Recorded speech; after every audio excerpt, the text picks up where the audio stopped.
Meet Alex, a man who went from being homeless to becoming the CEO of a successful tech startup. Alex grew up in a loving family in a small town, but his parents passed away when he was young. Without any family or support, he was forced to move from place to place and eventually ended up homeless on the streets of a major city. Despite the odds stacked against him, Alex was determined to turn his life around. He found a job at a local fast food restaurant and saved up enough money to rent a small apartment. However, he knew that he wanted more and began to attend community college classes in his spare time. It was there that he discovered his passion for computer programming and began to hone his skills.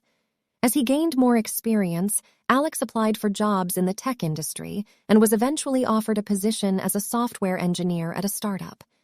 He worked tirelessly, often pulling long hours and taking on additional responsibilities in order to prove his worth. His hard work paid off, and he was quickly promoted to a managerial position. Alex continued to climb the ladder at the startup and eventually became the CEO, leading the company to success with his innovative ideas and leadership skills.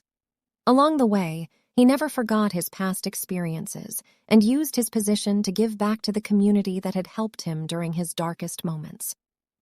Looking back on his journey, Alex realizes that the skills and resources that helped him succeed were not just technical skills, but also a strong work ethic, determination, and a willingness to learn and adapt. He also learned the importance of humility, gratitude, and empathy, as he recognized the impact that the kindness of strangers had on his life. Today, Alex continues to use his position of influence to support homeless shelters and programs that help those in need. He hopes that his story will inspire others who are facing adversity to never give up and to continue striving toward their goals, no matter how impossible they may seem.